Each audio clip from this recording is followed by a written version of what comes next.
le point est, la question est très importante. Et Ibrahim, mon collègue Ibrahim Kamara dit Kalonzo.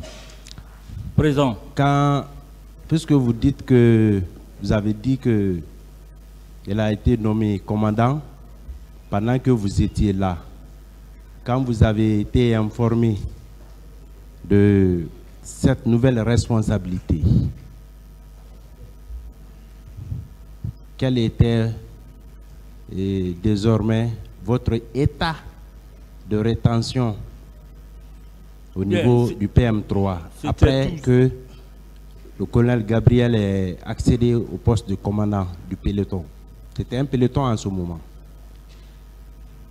Dans un premier temps, j'étais content parce que c'est un ami qui accède à un poste de responsabilité.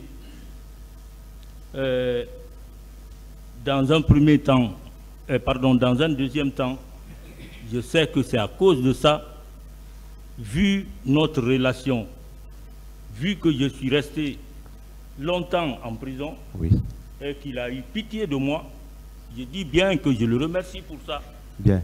Et mon colonel Gabriel,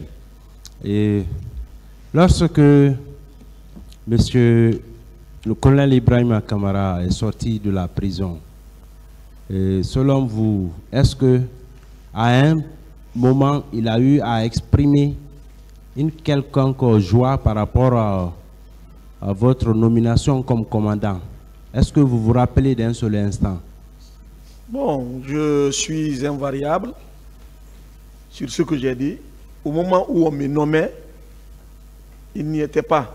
Oui, ça c'est compris. On ne s'est plus revu. Oui. Si ce n'est que quelques années ou quelques mois après, on s'est vu. Parce que là, lui, il est parti à Fria. Bien.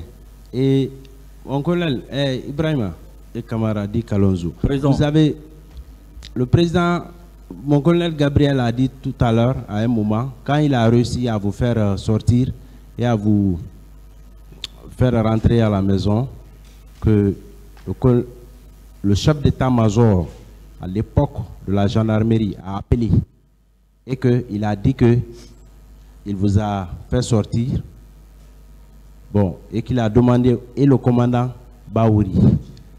Je voudrais savoir, est-ce que, selon vous, si colonel Gabriel n'était pas le commandant adjoint, il n'était pas l'officier de police judiciaire chargé du dossier, il n'avait pas été désigné pour assurer l'intérim, est-ce que selon vous, il pouvait prendre une telle responsabilité sur vous, étant donné que vous ne faisiez pas l'objet de procédures régulières? C'est la dernière question. Bon, si vous me posez cette question, je dis que le colonel Kamba Gabriel a été, n'est-ce pas, un ami de promotion. Je suis plus ancien que lui, mais c'est un ami de promotion.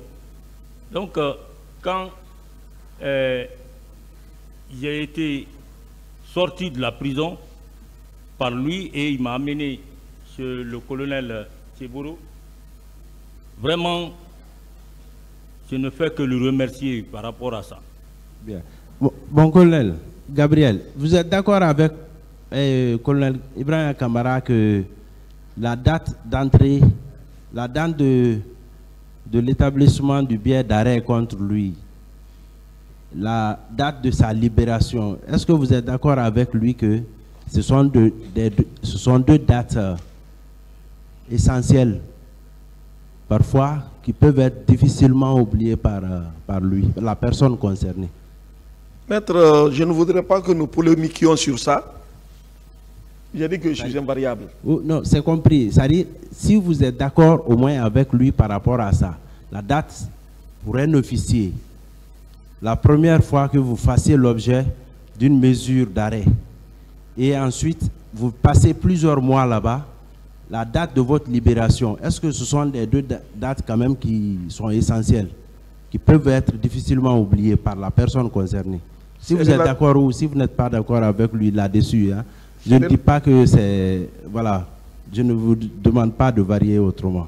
C'est relatif. Voilà. Parce que ça dépend des gens. Il y en a quand ils subissent trop de trauma, oui. ils peuvent oublier beaucoup de choses. Oui, mais logiquement, Oui. on suppose que ce sont des dates considérables. C'est comme nous, notre date de prestation de serment, nous la retenons. Merci, Monsieur le Président.